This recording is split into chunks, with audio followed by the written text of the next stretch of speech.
رح اقول لك شعرت بالخوف. اتبو عرفت ليش هلا اللاجئ بخلف 16 ولد؟ هذا في إهانة للاجئ. فل بشار الأسد. انت وين كنت؟ شو حسيت؟ شو اليوم شو بتقول؟ بدي جواب واضح صريح. شو احساسك؟ واضح صريح. فيك تقلي ما عم بحس بشي؟ لا ما حسيت بشي. فيك رح تقلي أقول لك شي عتلان هم. تاني. فيك تقلي مبسوط. اليوم الناس كلها بتقول نظام مجرم، نظام عمل. شو رأيك؟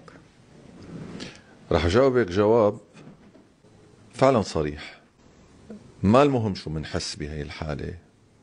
يعني أنا لحتى أكون ما جاوبتك، لا بدي جاوبك.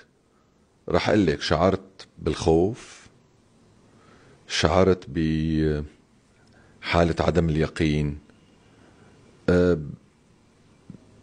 بنفس الوقت ما مهم شو أنا حاسس ولا غيري شو حاسس. المهم بعد ما مشي النظام إنه القوة اللي حلت بدال النظام تطرح المستقبل الأفضل لسوريا وللناس اللي موجودين بسوريا وخارج سوريا. أو 20 ولد إذا بيجيب الواحد 5 أولاد وبيشتغل عليهم وبيأهلهم لحتى يخوضوا تجربة الحياة بشكل أفضل وياخدوا مكانة علمية، مكانة ثقافية، مكانة مشغول عليها بشكل حقيقي، ويواجهوا الأنظمة بطريقة أهم وأكبر وأعظم. وين المشكلة بهالكلام؟ هو العدد فقط اللي بيحدد هذا الموضوع؟ اليوم أنت هي المخيمات هي بدول متنوعة في العالم. اليوم إذا واحد بيجيب عدد كبير من الأولاد وبيشوف هالأولاد نزلوا على إشارات المرور عم يمسحوا إزاز سيارات وبعدين تحولوا منظمات جريمة منظمة، وفيما بعد راحوا لتنظيمات راديكالية متطرفة ودفعوا حياتهم، أو تحولوا لقنبلة موقوتة بتدمر المنطقة وبتدمر الحالة الاستقرار الموجودة. هذا شيء منيح؟ يعني هذا في إهانة للاجئ، في إهانة لأطفال اللاجئين. أنا برأيي فكرته بذيئة معيبة، عيب كان يكتبها. والمفارقة المضحكة إنه نفسهم هن الأشخاص اللي وجهت إلهم ولأطفالهم هالإهانة هن اللي فرحوا بهالإفة وزفقوا وبلشوا يكتبوا عرفت ليش هلأ اللاجئ بخلف 16 ولد. شو المسخرة هاي؟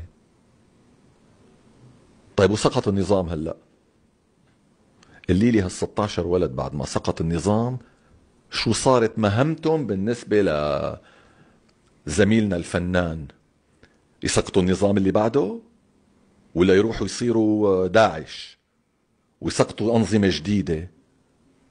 هيك بيتفكر بالأطفال؟ هيك بيتفكر إنه حتى السجون اللي فيها مجرمين وقتلة انفتحت بوابها، واللي عامل 70 جريمة من الاغتصاب للقتل كمان طلع، لأنه صار في شوربة بهذا الموضوع.